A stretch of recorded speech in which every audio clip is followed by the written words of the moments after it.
حضرت محمد رسول اللہ صلی اللہ علیہ وآلہ وسلم تو کسی سے بھی اللہ کا نام سنتے تھے تو پیار کی نظر سے دیکھا کرتے تھے، کیونکہ اللہ کے عاشق تھے۔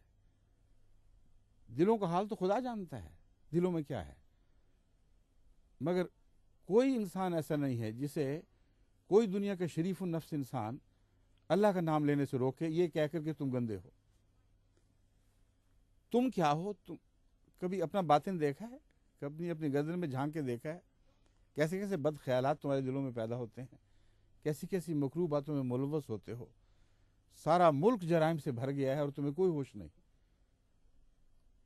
اور خدا کی عظمت اور تقدیس کو اگر کوئی خطرہ پیدا ہوتا ہے تو ان احمدیوں سے جو ماریں کھاتے ہیں، جیلوں میں بھیجے جاتے ہیں، جن کی زندگی پر ایک تلوار لٹکی ہوئی ہے کہ اگر تم نے خدا کا نام لیا تو تمہیں قتل کر دیا جائے گا، پھر بھی خدا کا نام لیتے ہیں، یہ ناپاک لوگ ہیں۔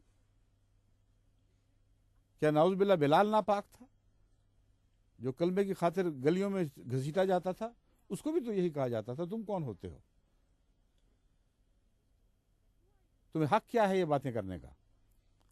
بس حضرت محمد مصطفیٰ صلی اللہ علیہ وآلہ وسلم کی صداقت کی گواہی اگر کسی نے اپنے خون سے دی ہے، ایسی گواہی جس کے اوپر کوئی شریف النفس انسان اسے جھٹلا نہیں سکتا کیونکہ اس کے ساتھ قربانیاں شامل ہیں، تو وہ احمدیوں نے دی۔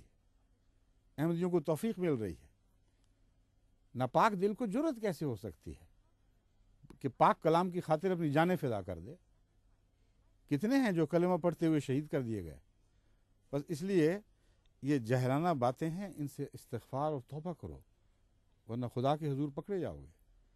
تمہاری عدالتیں دنیا تک رہیں گی، پھر وہ عدالت چلے گی جس عدالت کے متعلق حضرت اقدس محمد مصطفیٰ صلی اللہ علیہ وآلہ وسلم نے اپنے ایک صحابی کو یوں مخاطب فرمایا۔ وہ واقعہ کیا ہے؟ حضرت رسول اکرم صلی اللہ علیہ وآلہ وسلم کی خدمت میں ایک صحابی نے عرض کیا کہ یا رسول اللہ، ایک دشمن، ایک کافر جو بڑا جری اور طاقتور دشمن تھا، لمبے مقابلے کے بعد میں نے اسے زیر کر لیا، اور جب میں نے اسے زمین پر لٹا کر اس کی گردن پر تلوار رکھ دی تو اپنی جان بچانے کی خاطر اس پلید اور ناپاک نے یہ کہا لا الہ الا اللہ، اللہ کے سوا اور کوئی معبود نہیں۔ میں جانتا تھا کہ یہ چلاکی کر رہا ہے، اپنی جان بچانے کے لیے کر رہا ہے، میں نے پھر بھی وہ تلوار چلا دی۔ وہ کہتے ہیں میں نے ساری زندگی میں حضرت محمد رسول اللہ صلی اللہ علیہ وسلم کو اتنا غصے میں نہیں دیکھا جتنا یہ بات سن کر غصے میں آئے۔ بار بار کہنے فرمانے لگے حل لا شققت قلبہ، حل لا شققت قلبہ، او بد نصیب، تم نے کیا دل پھاڑ کر دیکھ لیا تھا؟ دل پھاڑ کر کیوں نہیں دیکھ لیا کہ سچ کہہ رہا تھا یا جھوٹ کہہ رہا تھا؟ تمہیں کیا پتا؟ جو محمد رسول اللہ کے صحابہ کو پتا نہیں وہ ان مولویوں کو پتا ہے، ان عادلوں کو پتا ہے جو آج کی عدالت پہ بیٹھے ہوئے ہیں۔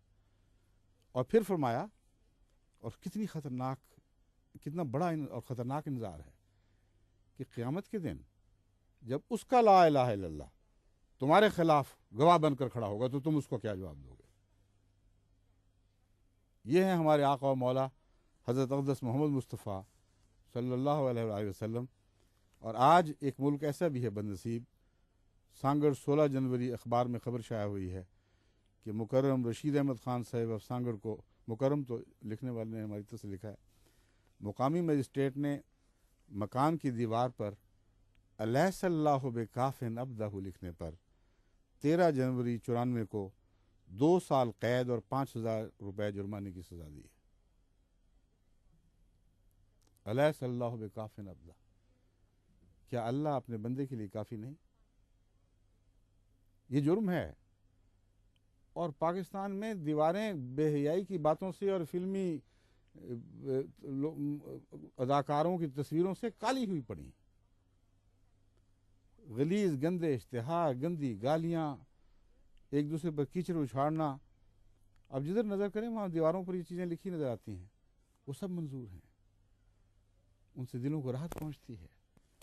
اگر تکلیف پہنچتی ہے تو اس اعلان پر کہ اللہ ایک ہے اور محمد رسول اللہ کے سوا اور اس کے بندے اور اس کے رسول ہیں، تو اس سے تکلیف پہنچتی ہے. اگر تکلیف پہنچتی ہے تو اس سے کہ یہ کیوں کہا گیا الیس اللہ بکاف عبدہ، کیا اللہ اپنے بندے کے لیے کافی نہیں؟ میں اعلان کرتا ہوں کہ خدا کی قسم اللہ اپنے بندے کے لیے کافی ہے. تم جو چاہو زور لگا لو، دن اور رات جتنی طاقتیں ہیں صرف کر دو، مگر وہ بندہ خدا کا جو سچا بندہ اس زمانے میں خدا کی طرف سے معمور ہوا ہے، اللہ اس کے لیے کافی ہے اور کافی رہے گا. اور تمہاری ساری کوششیں ناکام اور نامراد ہو جائیں گی. وہی جیتے گا جو محمد رسول اللہ کا سچا عاشق ہے، وہی جیتے گا جو خدا کی توحید کے نام پر ہر قسم کی قربانیاں پیش کر رہا ہے.